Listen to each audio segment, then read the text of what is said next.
Welcome everybody to the latest Jodo webinar. Today, it's my absolute pleasure to be collaborating with Anne Robertson, the lovely Anne Robertson from up in Scotland, who's going to be talking all about active language learning for primary schools. That's fantastic. Today's date is the 27th of November, 2023, and we've got a lovely audience in this evening. I would love to see lots of questions coming up throughout the session. If you have a question and you're watching live, feel free to put the letter Q in front of your question so it makes it easy for me to collect questions. And then we will put questions to Anne when we have sort of natural pauses, as it were. So we're going to hear all about Lingobox learning. I cannot wait. I nearly said I canny wait. So over to you, Anne, and if you could introduce yourselves and then tell us all about active language learning for primary schools using Lingobox. Over to you. Thank you so much, Joe. Thanks for hosting the session, and thank you to everybody who's signed up and come along this evening. A very dreich, to use a good Scots word, very dreich Monday night here. So yeah, thank you for taking the time to come along tonight. So like Joe said, my name's Anne Robertson, and I have my own website called Lingobox Learning. Just to tell you a little bit about myself and how I've come to do this. My background is that I was originally a secondary teacher, so a secondary French and Spanish teacher in Edinburgh.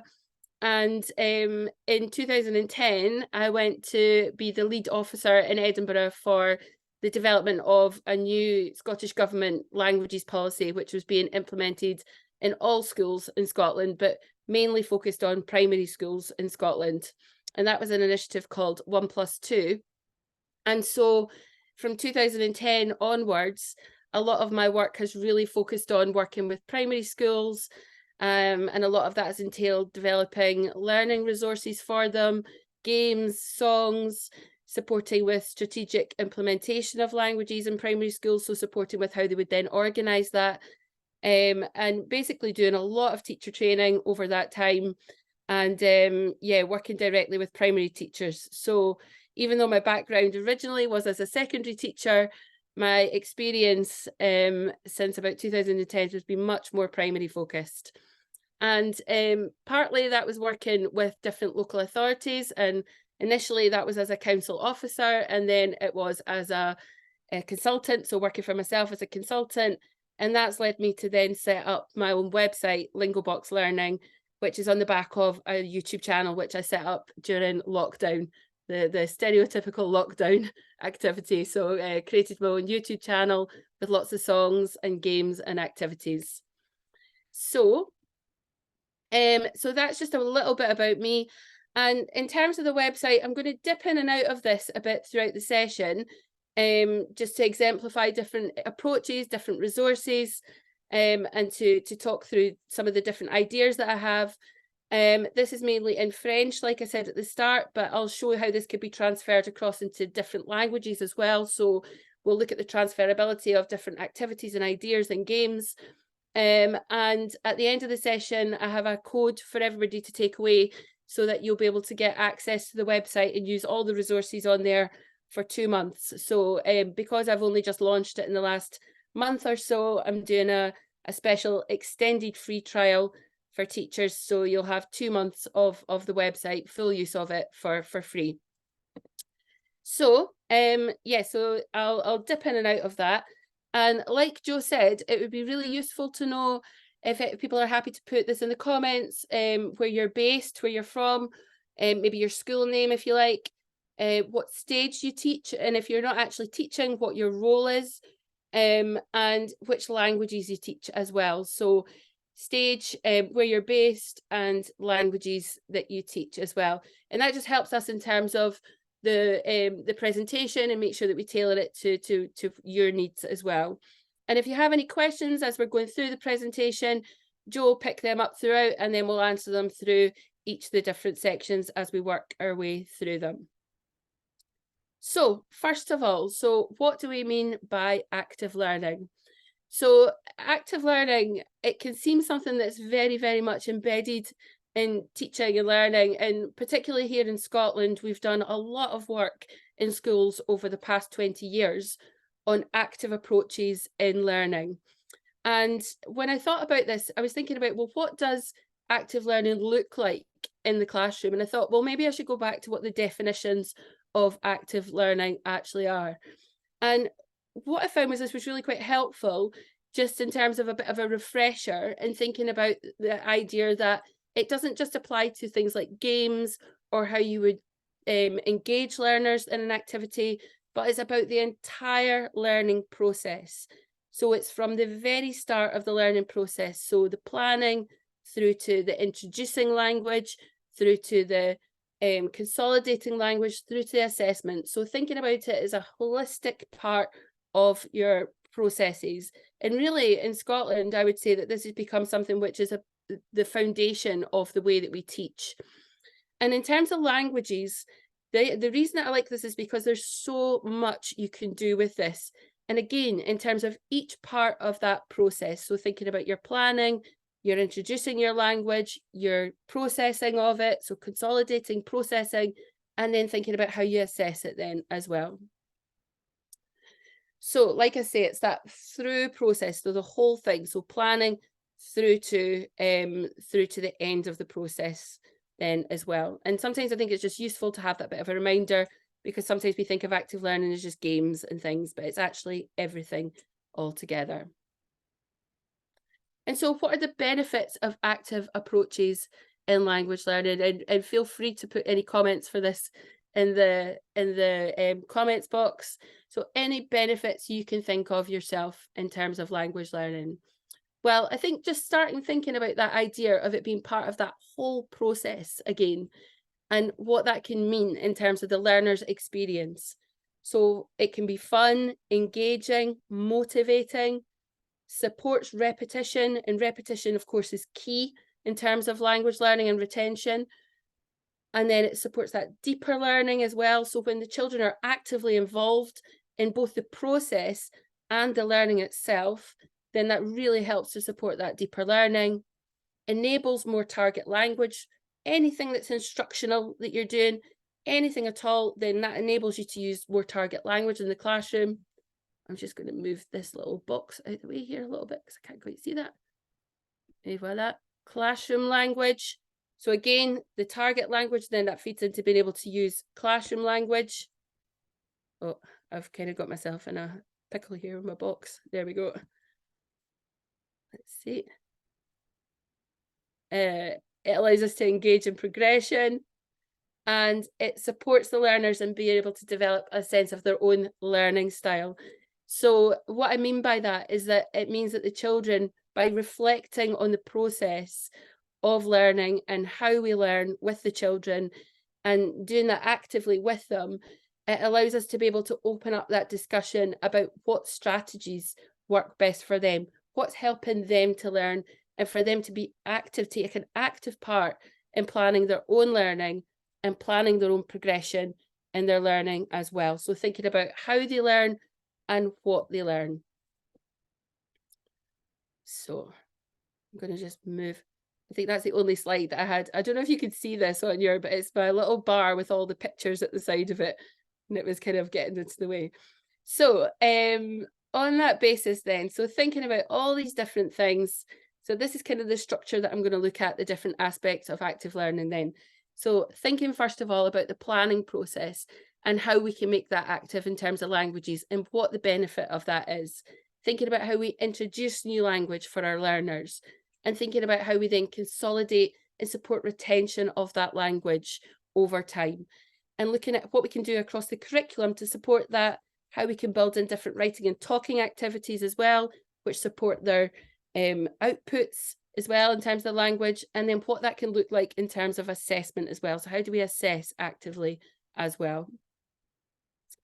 So starting off then just by talking about the planning stage of learning. So thinking about how we plan our learning and thinking about how we plan that actively.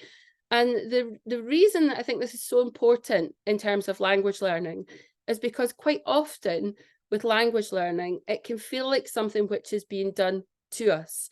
So as much as possible, if we can create a context where we give the children and learners ownership over their learning, then they can feel much, much more motivated in terms of their language learning, and they can feel much more like this is something they're more in control of. And I think that's, especially in the UK, I think that's kind of one of the key issues with language learning quite often, is that the children don't feel like they have any ownership of it, and then it feels like something that they can't control. It feels like it's always going to be something that's too difficult, and that there's not that depth and ownership of the learning process.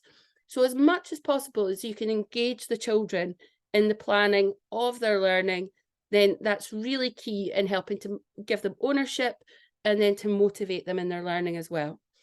And thinking about that then in terms of linking to their previous learning. So what have they learned already? So if you're looking at, for example, a new topic, so I've got a few examples here. So if you were going to be looking at the seasons or body parts or fruits or whatever it is, then asking the children to think about what they've learned before and where the links are. So where can they pull in their previous learning? What do they know already? And how can that help them in their next step? And you can give them quite a lot of choice as well in primary in terms of where they go next. So quite often we see these kind of step-to-step progression plans that are really quite linear for language learning. But in actual fact, and particularly I would say in the kind of lower stages of the primary, so in Scotland, we're talking about first level here, early level, first level. In England, that would be the equivalent of Key Stage 1. So particularly at those stages, but also in the upper primary as well, there's actually quite a lot of flexibility in terms of where you go with the learning. So it doesn't necessarily always have to be linear. And there are aspects of progression that make more sense if they come one after the other. So for example, you wouldn't be doing the dates if you hadn't covered the numbers 1 to 31 yet. So it makes more sense to do that first. But even opening up that discussion with the children and thinking, okay, we need to learn this before we then move on to this. So let's look at how we're going to do that and what can we use that we've done already that's going to help us with that. And again, opening up those discussions with them in the same context about how they learn. So what's going to help them to learn? What strategies work for them when they're learning new language? Is it doing something really active? Is it making actions to go along with things? Is it singing songs? What are the things that help them when they're beginning to learn new language?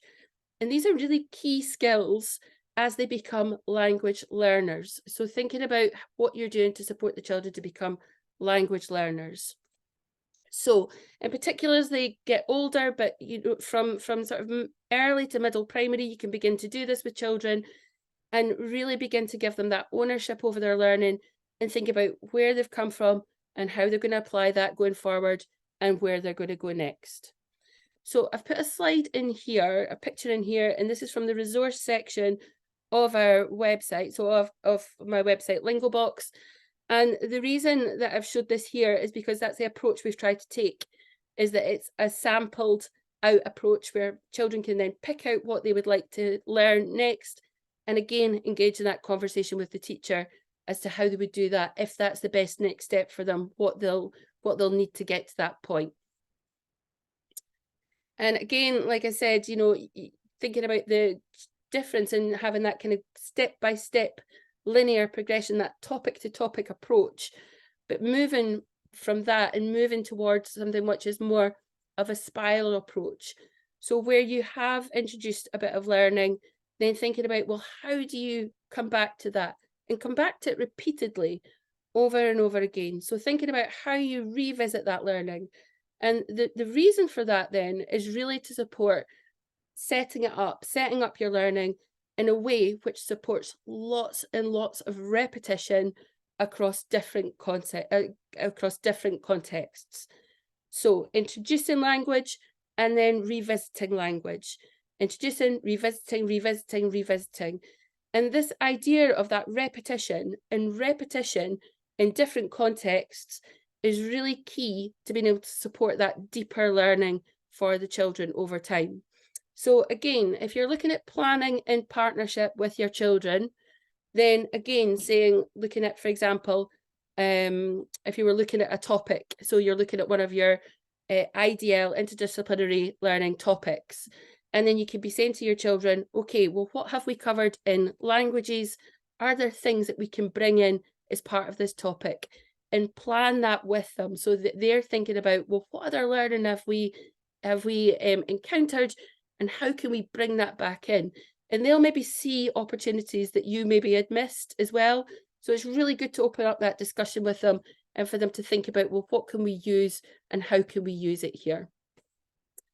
And just to reinforce that point about that spiral and revisit, this is a quote that I'd seen when I was doing a bit of research into this, and I was looking at this as part of a project that I worked on with a group of different local authorities in Scotland.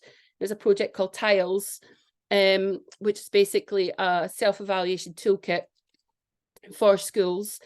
But I really like this concept of the dyeing of a cloth and this traditional method of cloth dyeing in India, and the idea that this is really similar to language learning, in that if you dip the cloth and then you have to dip it again and dip it again and dip it again, and every time you dip it, you take it out, it dries in the sun, it fades a little bit, and I think we'll all as teachers be familiar with the fading that comes with the learning. But the more that you dip it, then the more that it stays fast over time. And that's really, you know, what you're trying to do in terms of language learning. So if you introduce something, then looking for the opportunities to then bring it back in other contexts. And again, just having that conversation with the children and for them to be part of that as well. And you can apply this in all sorts of different ways. So you can apply this to your own classroom language use as well. So for example, if you've introduced the colours with your learners, with the children, then you could be saying to them, okay, well, when do we use the colours as part of our learning? When can we bring this in to our learning? And when can we use that so that we keep that learning going, we keep that learning active? And you're reinforcing that idea as well with them, that you don't need to do something once and then tick, you've got it, you move on. But you do it once and you have to keep doing it and doing it and doing it again. And eventually you'll become more and more confident in it over time. So it's a really good conversation to open up with the children. And when you're looking at your learning, you're looking at the context that you're going to cover. And what I would say is a primary school is the perfect context for this approach as well. So it's the perfect setting for developing this approach. And the reason that I say this is because when you're thinking about your planning, and you're thinking about your planning as not just in your classroom, but as a whole school. And I saw somebody had said in the comments earlier that they were one of the lead teachers for languages in their school. And thinking about progression for everybody, it's a joint venture for everybody in your school.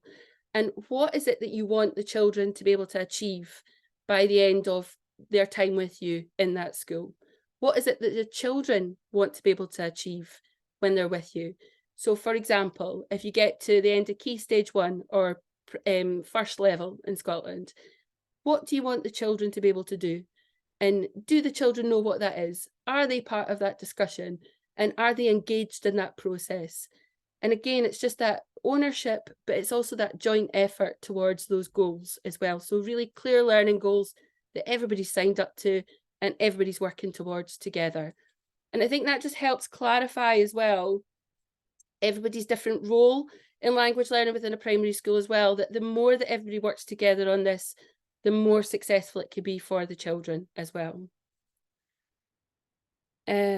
So thinking about that planning process and how you open that up then. And so this is a sample planner that I've taken from the website that I put together.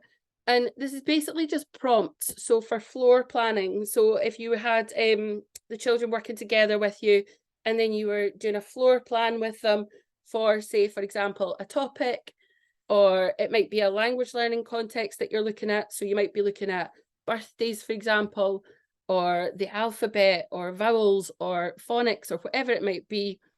But starting with this question, what do we want to be able to do?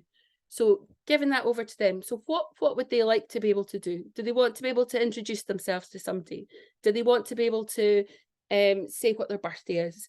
You know, what would they like to be able to do by the end of this? And again, starting with that question just reinforces that ownership of the language, and it means that they play an active part in that process. And if we're going to do this, then what language will we need to be able to do that? So, for example, if it's birthdays, do we need to know the numbers? Do we need to know the months? And have we looked at those already so we can bring those in as part of this? And how will we learn it? So what works for us when we're learning new things, what works for us? And again, giving that over to the children. If they come back and say, well, we find that games really help us, we find if we listen and repeat and say the phrases and the words to start with, that helps, but then maybe a song as well to reinforce the questions and games. And then maybe they'll come up with some games as well that you can play with them. So again, just engaging them in that process, and they could come up with some amazing ideas sometimes as well, the children. So it's really good to open up that discussion with them, and they can quite often inspire you with lots of different new games and new ideas. And then what will success look like? So what will that look and sound like? So what are we going to be able to do? And what's it going to look like if it's really good? So basically creating their own success criteria for a task. And then how will we demonstrate our learning? So what are we going to do to then demonstrate that we've been able to do, set out to do what we meant to do, what we wanted to do at the start of this? And then finally, how will we continue to use what we've learned? And this part's really important, I think, because it just reinforces that idea of keeping that language active so that it's not just something that you do once, it sits in a box. And like I said, that kind of linear topic to topic approach, but it's something that you would focus on. And now you've learned that, you started the learning process for that. So what can we do to keep that active, to keep that alive and to keep it going? So how would you then continue to use that? And so it might be that you would then, just to take the example of birthdays again, it might be that then when it's somebody's birthday, you sing happy birthday, but you all say what the date is and what their birthday is. So that kind of thing, and just getting the children again to think about it and reinforcing that idea that this is something that they're not expected to do, you know, and then remember forever without continuing to practice it. And the continuing to practice it is really, really key in terms of languages. So, and I've got a wee example here for you. So if you were using this approach, then if you were looking at across the curriculum, so for interdisciplinary learning, for example, so it might be that you're looking at a topic. So here we've got solar system. And so the children might say, well, we'd like to be able to say the planet names in French or German or Spanish. And European languages work really well for this because there's so many cognates, they're so similar across the different languages. Or compared with English, the words are really similar, lots of cognates. So they might say they want to say the planet names, they want to say that in order. They might want to say the size or the color. It might be they want to be able to write the times of the orbits for each of the planets. I've put in French here, but whatever language you're using. And then what language are we going to need for that? So the names of the planets, the size adjectives, colors, it is, numbers, days, hours. So what are they going to need for that? And how will we learn this? So reading, listening, repeating, playing games, finding out more information, maybe a little bit of translation skills as well as part of that. And then what will success look like? Well, being able to say the planets in order, being able to write sentences, simple sentences describing the planets. So it's big, c'est grand, or c'est jaune, or c'est bleu, it's blue. So whatever it might be. And then how will we demonstrate our learning? And again, getting the children to come up with this. So they might say, well, we want to do a digital presentation. We might want to create posters, might want to create a little planet book, whatever it is. And then even if it's something really simple with the name of the planet and then the color, it is blue, it is green, whatever it is, then they can come up with how they would demonstrate that learning. And how are we going to continue to use what we've learned? Well, if you're using adjectives and colours, you can continue to use them in lots of different contexts, numbers, days, hours. And then you might want to then revisit this and play games with the planet names, for example. So that's just an example of what that might look like if you were looking at this in terms of interdisciplinary. And yeah, there's games and activities that lend themselves really well to this kind of thing. So, for example, hopscotch, I think, is a really great game for French. Anything in French that's in a sequence. So, or anything that's in a sequence in all the different languages. So, for example, I've got a wee video here from my YouTube channel, which you can link into. from the PowerPoint, and this basically teaches you how to play hopscotch in French, but anything that's a sequence. So you could switch out the numbers and then put the planet names in them, and then the children hop through and they've got to say the planet names as they do that in the target language. So they're working together, working in pairs, working on their own to do that in the target language.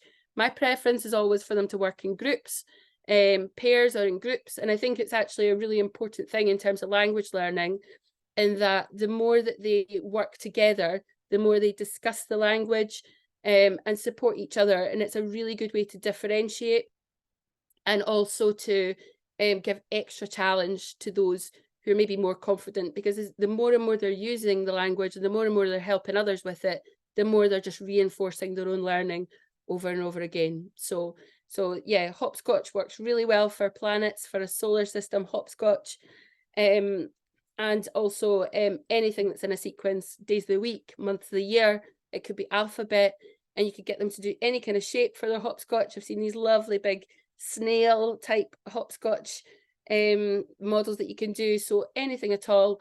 But it works really well as a game for the children just to play and then take part in, and then use the language at the same time. And I'm just going to come out of my presentation a wee second just to show you some resources. Oops, I've gone into the wrong page. One moment. Et voila.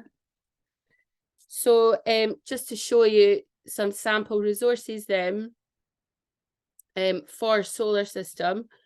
So we've got a song here. Just going to do a little. Et voila.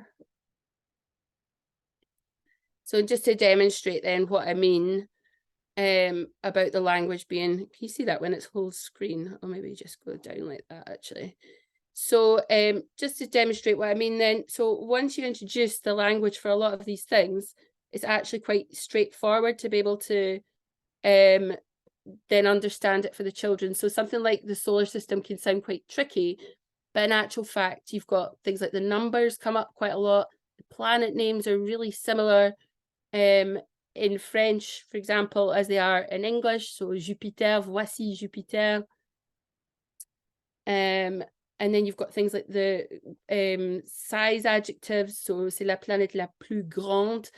And again, just this kind of reading activity with children is a really good way for them to try and decode the language and then work it out. And that's just that transferring their skills across from their English literacy as well.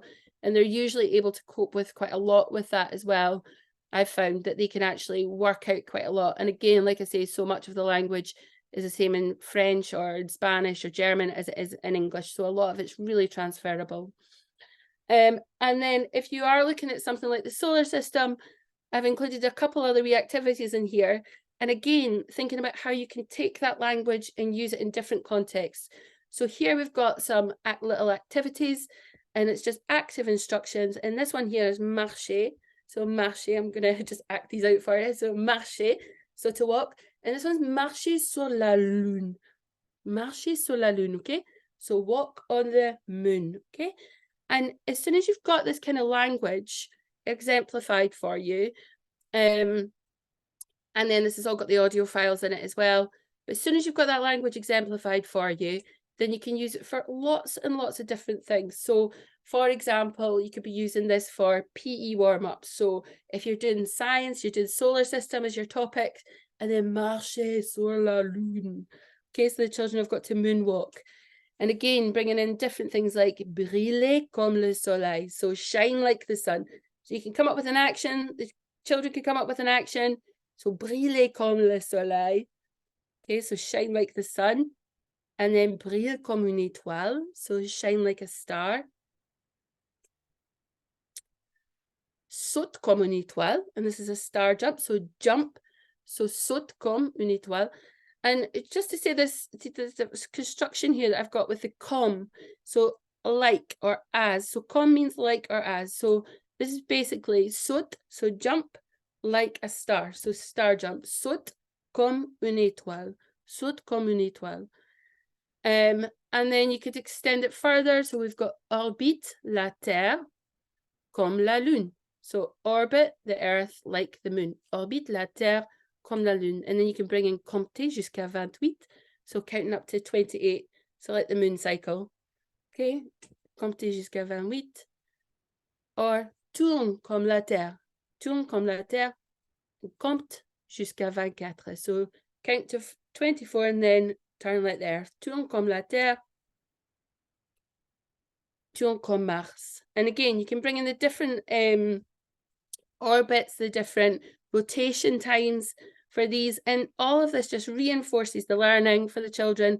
But again, it's those nice active activities that they can take part in really easily, and you can build them into different things. Like, for example, it can be a wee brain break in class, or it could be your PE warm-ups, for example, or it could be just at the start of the day, you do a few little instructions with the children. So switch that out from your usual routines that you might use in the morning, and just add in a couple of instructions for the children, and it's just reinforcing that wider learning from your topic and bringing in a little bit more of French as well. So I am going to just go from here. There's a solar system song in here as well, which I'll just show you really quickly. So it's called La Terre tourne tourne, and that means the Earth turns and turns. Tourne, tourne, tourne, tourne. Tourne, tourne,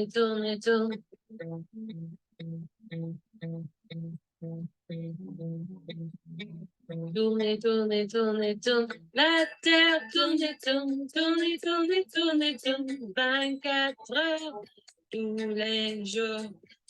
Okay, so just to show you really quickly a wee example of that. But again, that's something you can then build into this and then make really active as well. So la terre tourne et tourne, and get the children to turn round, and then 24 heures, so 24 hours, tous les jours, every day. So again, just another little song there that you can then use with your classes if you were doing something like those topics.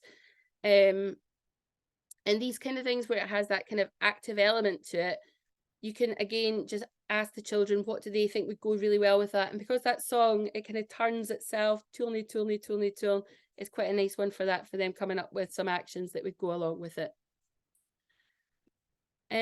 Joe, I don't know if you, I'm just going to move on to the next section then. So we haven't got any questions so far, but we've had a request about the presentation. Are you happy to share the presentation with everyone? Yeah, absolutely. Yep. Yeah, I'll share the presentation. I'll send out a link for the recording after the session, and I'll send a link for the presentation as well, so you get a copy of that too.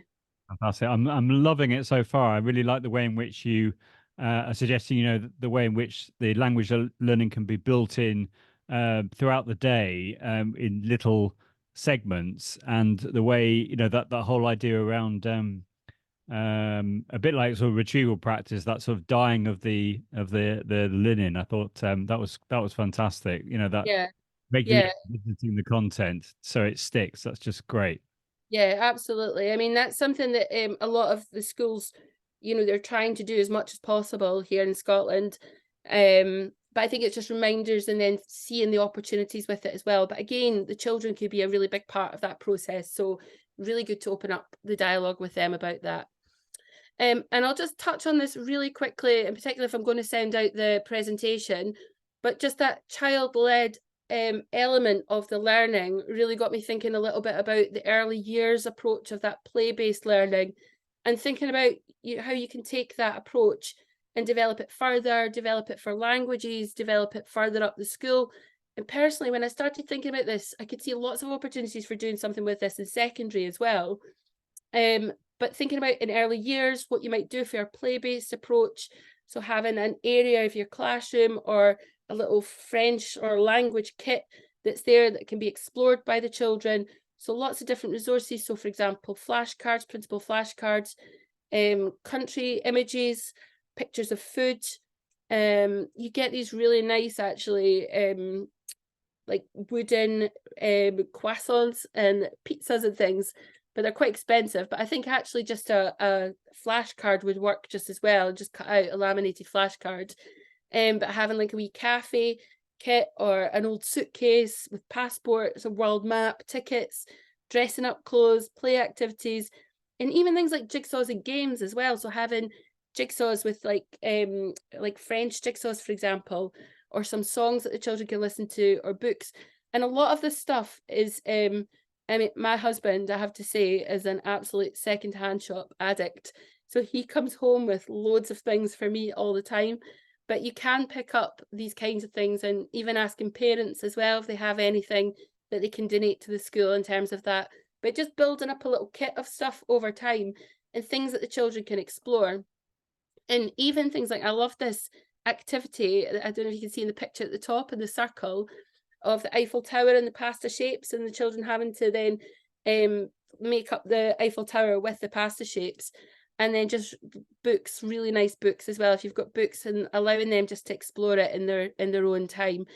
And this, the reason I've kind of touched on this as well is because I think it offers such a great opportunity for the children to be able to start to look at culture and to explore a little bit more of the language in the countries where it's spoken, to think about, you know, what it looks like there.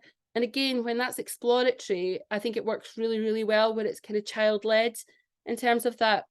And just a couple of ideas. I saw one of these floor maps as well.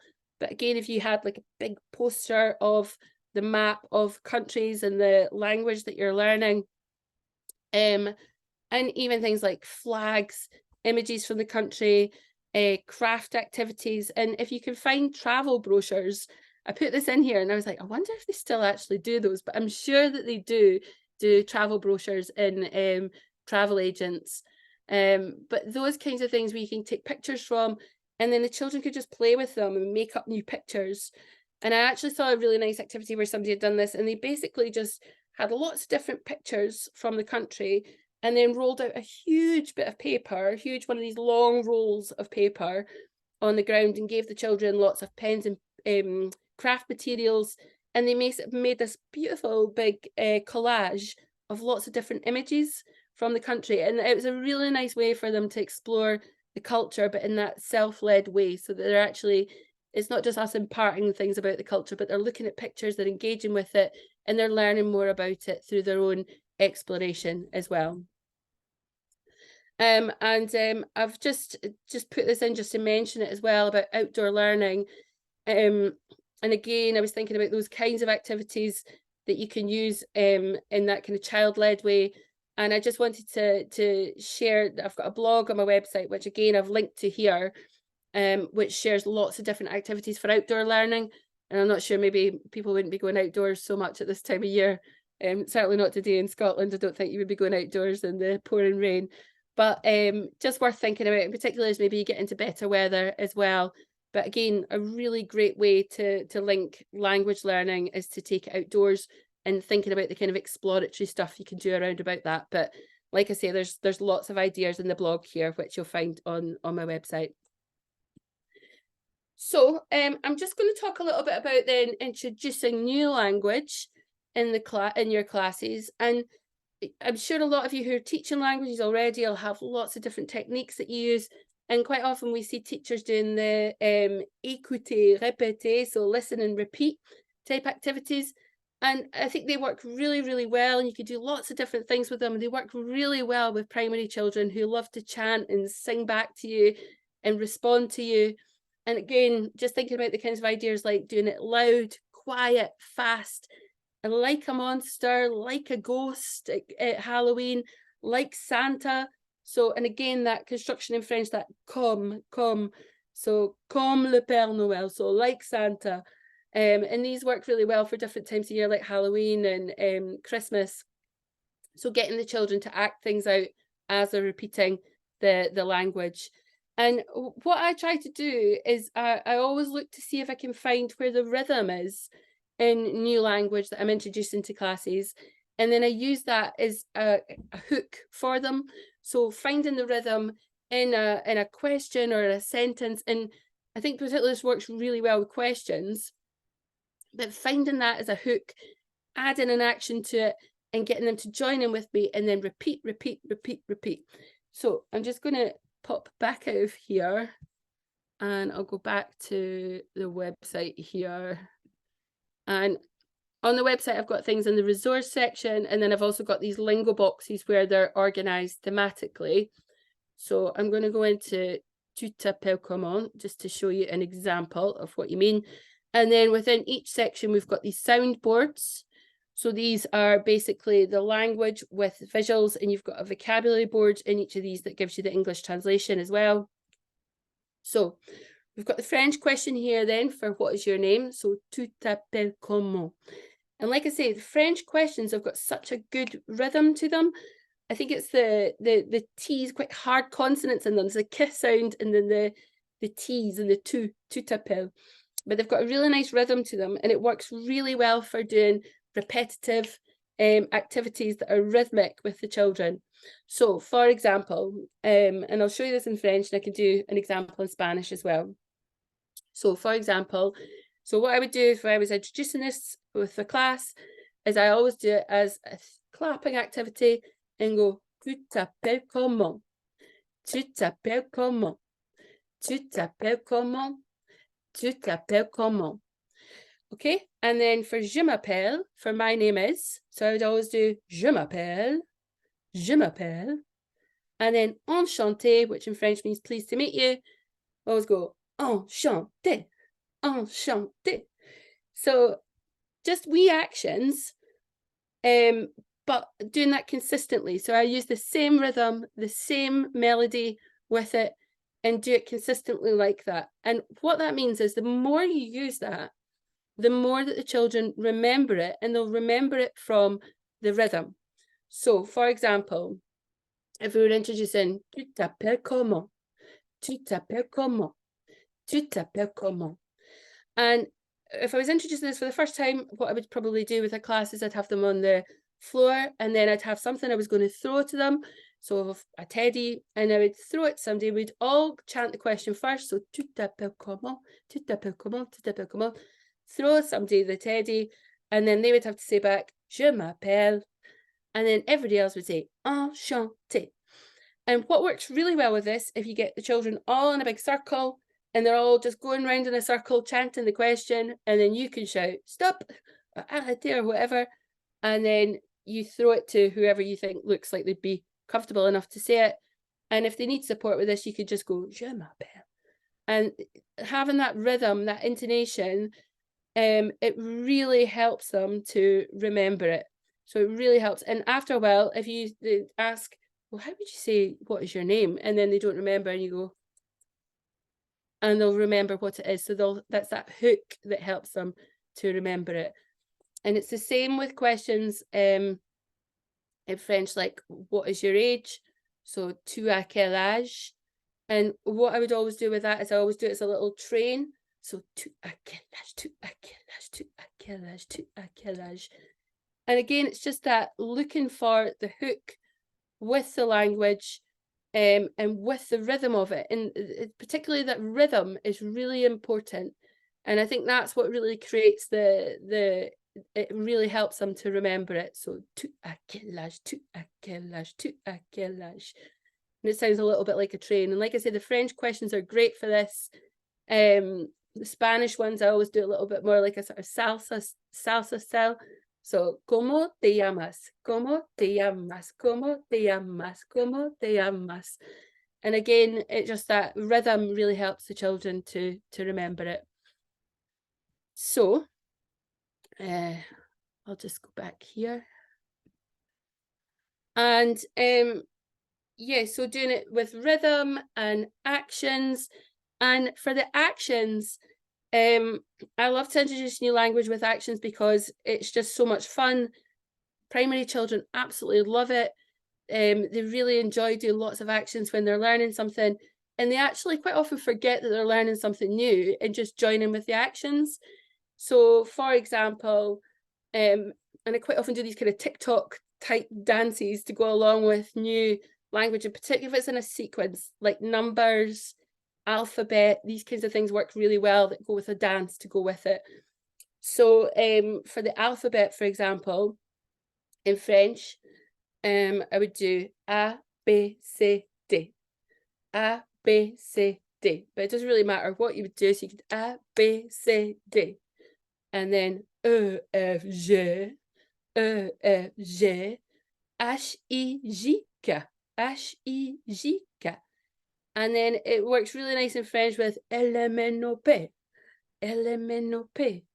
And then Q, R, S, T, U, V, W, X, Y, Z.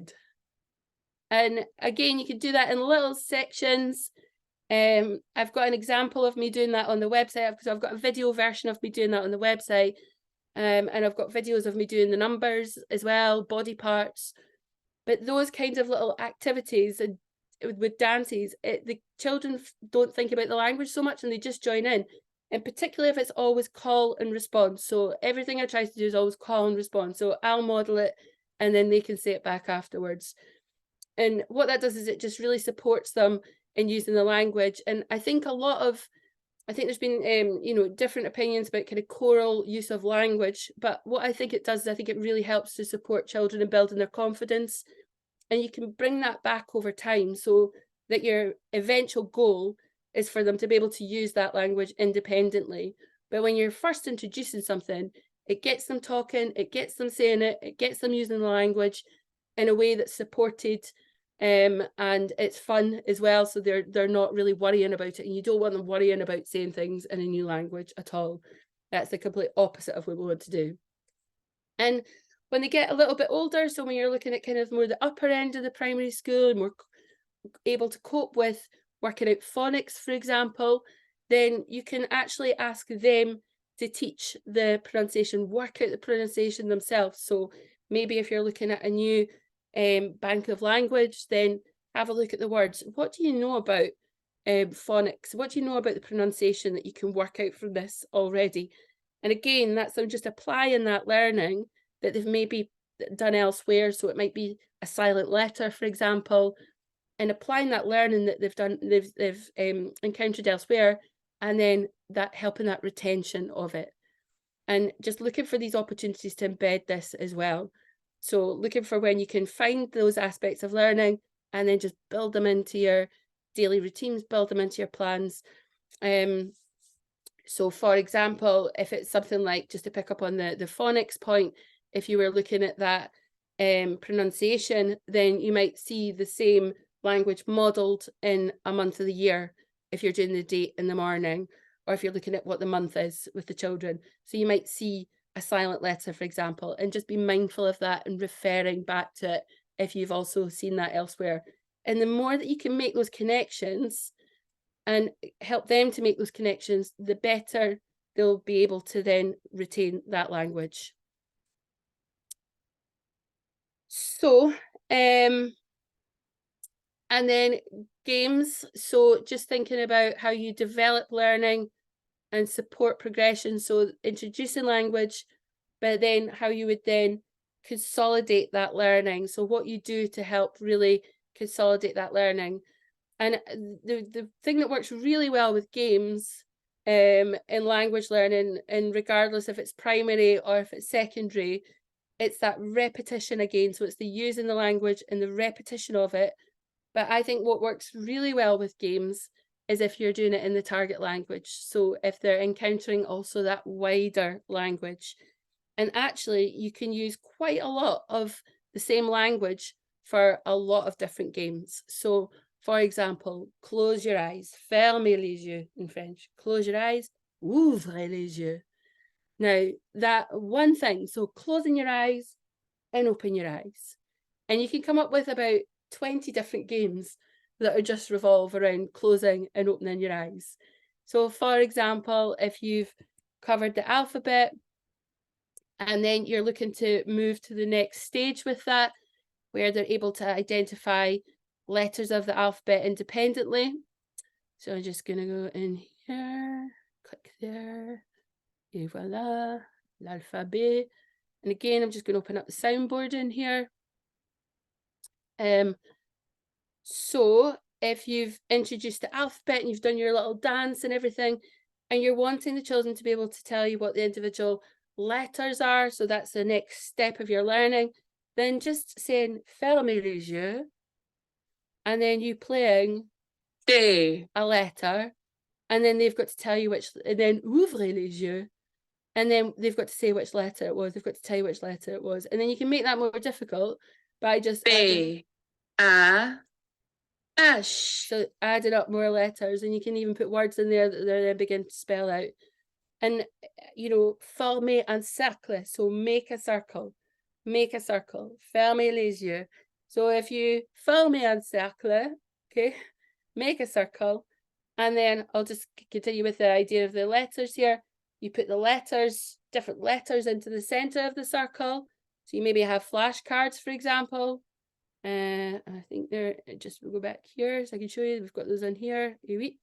So you maybe put flashcards in the center, and then you're in the circle, everybody's in the circle, fermez les yeux, you take one away, and then they've got to say which one's missing. So, qu'est-ce qui manque? What's missing? So again, just really simple games, and using a lot of the games that you might use anyway in your wider learning. So think about the kinds of games that you use all the time. So things like heads down, thumbs up. So if you're playing heads down, thumbs up, could you do that with the alphabet so that everybody is a different letter? They've got to hold that up. And all of these different games that you play, you can apply them in loads of different contexts. So you can replicate them across. So it's really simple to take one game idea, keep that in your little toolbox of games, and then just apply it in different contexts. And what it does is it just means that you've got a growing set of activities and games that you can use, and you can apply it in lots of different ways with the children as well. And there'll be games that they'll really love, and just you can bring in that little bit of French with them as well, or the target language, whatever target language you're teaching. And again, with games, I you know, really do try to look and make them cooperative where possible. Again, it's just that differentiation through the games. It's something that I find works really, really well is if you organise the children into rainbow groups. So you would go around your class, you would give them each one of 4 colours.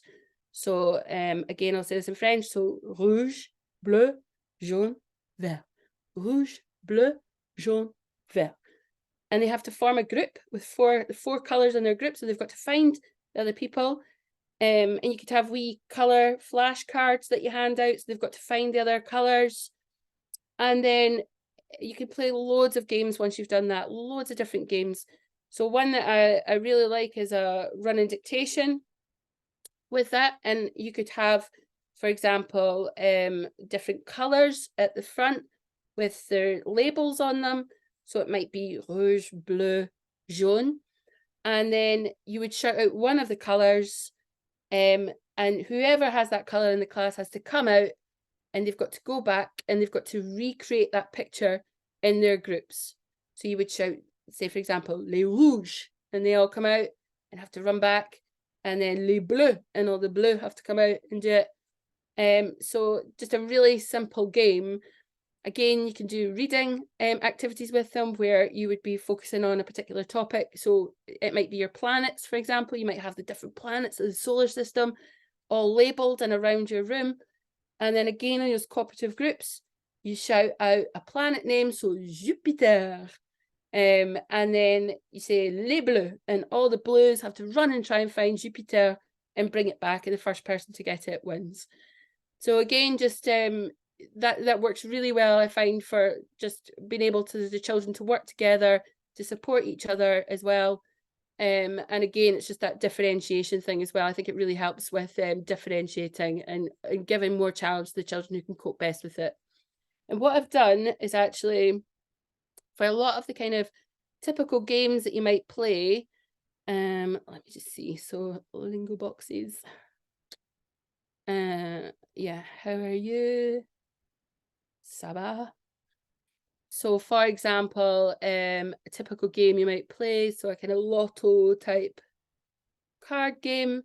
And within each of these activities, you'll find the learning instructions. So there's a teacher's room, and you'll find the vocabulary, activity aims, learning intentions, success criteria, just to give you a steer on it, and then instructions. And then I've added in a wee top tip at the bottom that explains how you could take that and make it cooperative. So what you could do to use that as an activity in class. And I think it's actually really good, even if you're using, like, these are all digital games in here. But if you're using your own, if you're using these digital games, it's really good to then do a follow-up activity, which is just using cards, and where the children are actually writing as well. And again, when they're doing writing activities like that, it works really well if they're doing it cooperatively. So they're working together to create their own cards and do the writing themselves and prepare that. So just looking for those opportunities, I think, really does work well. So, and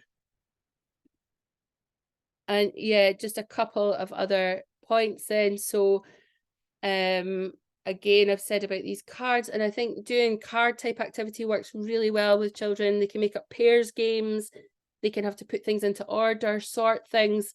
And I think there's something about having something physical. It's great using things that are digital, but using that as a model and then going back and doing something physical with it as well afterwards. And if you're looking for ways to embed personal language, that could be something which is quite hard to find opportunities to build in. I think these kinds of things are really nice. So making a little flip card so that they're actually building up their language bit by bit. So saying different things about themselves, so their name, their age, where they live, what their family, who's in their family. Or if you do use a flipboard, you can. I've got an old bit of recording in there from that.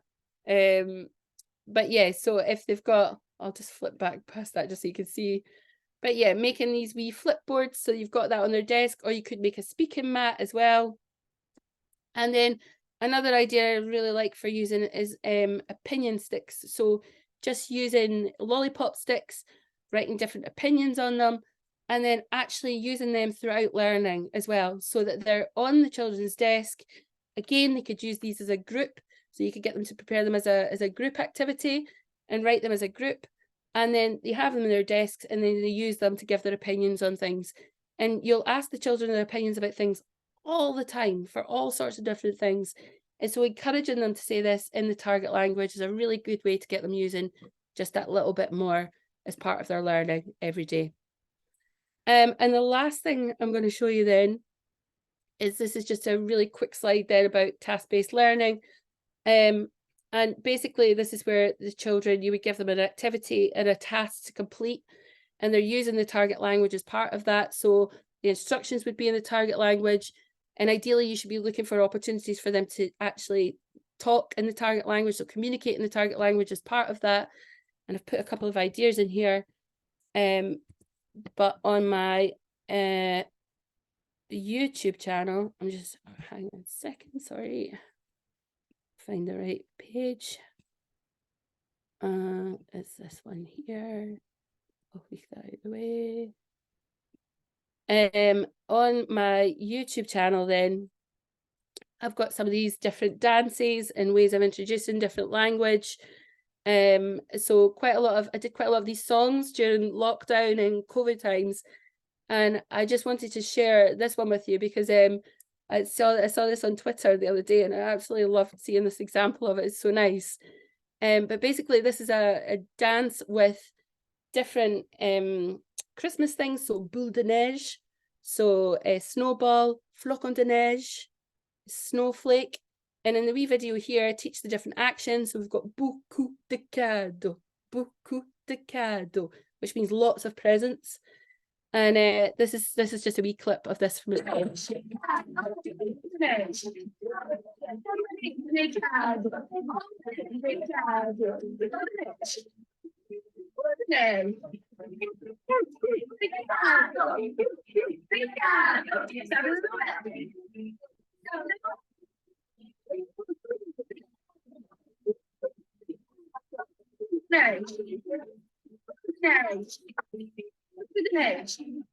So it was just to show you that example then. And I've had teachers get in touch with me actually to say that it works really well with groups of boys, these type of activities. It works really well with them, just in terms of them being engaged and enjoying it. So yeah, the link to that is in my presentation, but I'll also share it with you, and it's on my YouTube channel. I've got a Christmas playlist in there, so it's in there.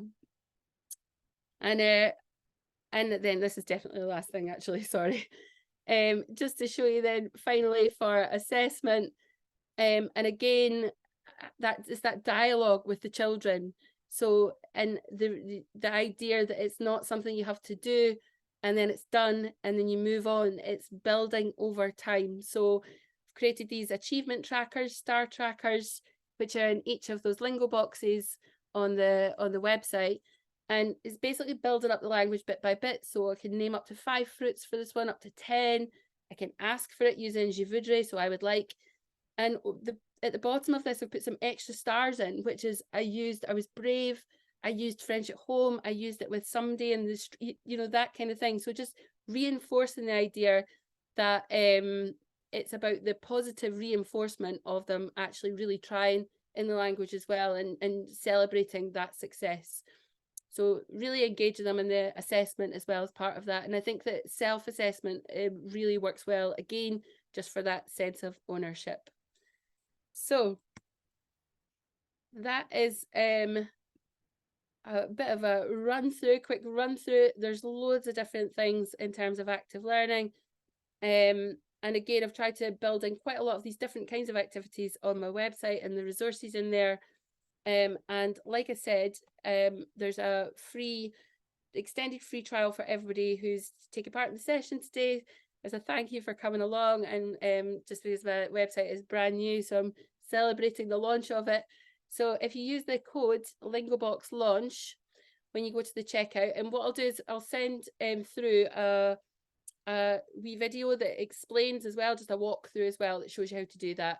So Lingobox launch, and that will give you 2 months entirely free to use it. It needs to be used by the end of this week, so Friday 1st of December. So if you are going to sign up for it, then I would do it quite quickly. And like I say, there's loads of different things on there. And for Christmas, I've actually created a lovely advent calendar, so a nice French advent calendar, which you'll find in the Christmas Lingobox section. So well worth a look, and lots of really nice activities in there. So the soundboards, we've got animated flashcards, lots of these different craft activities as well, how to make a Christmas card, all in the target language. So loads of stuff in there, songs as well. And yeah, so please do take advantage of using the offer as well. So voila, I think that's me, Joe. That was amazing. That was absolutely amazing. Thank you so much for your lovely presentation, Anne. I think the resources look really, really good, and I think Well, thank you. The way in which you encourage the children to take ownership of the lesson content, I just think is superb. So yeah, it's just great. We've got a couple of comments as opposed to questions, but you'll love to hear them. So we've got Dana has said lots of fantastic ideas being shared. As someone who is new to the P1 stage and play-based learning for this year, the ideas given earlier were fantastic. So thank you. That's lovely. Oh, And then we've also got another comment from Jude, which is the tracker is a great idea. Thank you so much for sharing those resources. So I would just like to echo what everyone has been saying, that I love your sort of the way in which you focus on the progression, the way in which all the ideas are very practical, and as was in the title, it's all about active learning and those ideas around the games as well. That was really, really fantastic. Oh, we've got a question coming in now from Jude. How do you help parents to engage in home learning for languages? What would you say to that one, Anne? I mean, I would always say it's really celebrating success for the children. So the star trackers, for example, I think being able to share that, for the children to share that with their parents and say, I was brave and spoke in French, is a really big thing. You know, or I was brave and I spoke in German, or I asked for this. I think using things that they can go home and share. So maybe as opposed to for primary, I would say going home and necessarily having to learn things with their parents, but maybe more sharing with their parents and celebrating what they've achieved. And there are things like, so for example, really easy wins like numbers. So if children are learning to count in the language, then the home learning can be, I want you to go home and I want you to count, and I want your parent to then write a note saying that they've heard you do it, or, you know, so they've actually shared in that learning. And again, I think that's just a really good way for them to feel proud of what they've done, for their parents to realise what they've done, their families to realise what they've done, and then to celebrate that. And I think it's really key in making it a really positive learning experience for the children. I think it's like, we don't want to put them off. That's the main thing.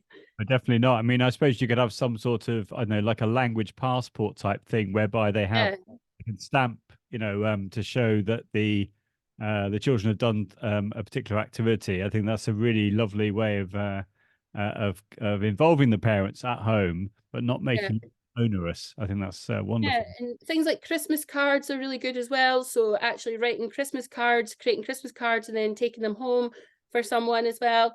And then that's demonstrating again that they're learning. And then if they can do something like that, take it back and then read it in the target language, or a letter or a postcard. You know, these kinds of activities where they're actually sharing their learning at home, I think work really, really well.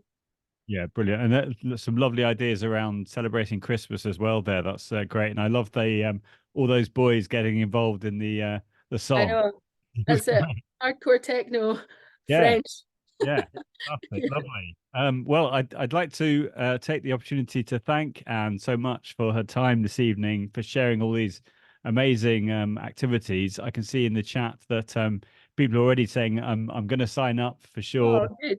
Thanking you for all these lovely resources. It's brilliant, and I'd like to thank everyone who've come along live. Obviously, there are going to be people watching the recording, but for those people that come along live, that you get the opportunity of asking questions directly, of having that feeling of solidarity of everyone together, all watching together. It's great fun. But we hope that everyone enjoys the recordings as well. You've got Anne's contact details. Do get in touch if you'd like to take advantage of that offer, which runs out on Friday. Do get in contact if you have any other questions. And yeah, I'd just like to thank everyone for coming along this evening. It's been really, really interesting, and I'm just loving your enthusiasm, Anne. It's been fantastic. Oh, thanks. It's really engaging, and yeah, it's just brilliant. So I can imagine the children wanting to do the actions, play along in the classroom, playing along at home. I'm sure showing their parents the different actions, etc., that they've learned in Yeah. class. Right. Thank you, Joe. Thanks everyone for coming along as well. I really appreciate it. No worries. Thank you. Well, I'll stop recording now and thank everyone again. And it's been a lovely, lovely, lovely evening. Great stuff. So I'll just stop with the recording now, and I'll publish it tonight, and then and we'll send you the link probably tomorrow morning, I would imagine. And then you'll get everything, and you'll get the presentation as well. So you'll have everything which you can then refer back to, and remind yourself of what a lovely evening we've had all together. Cool.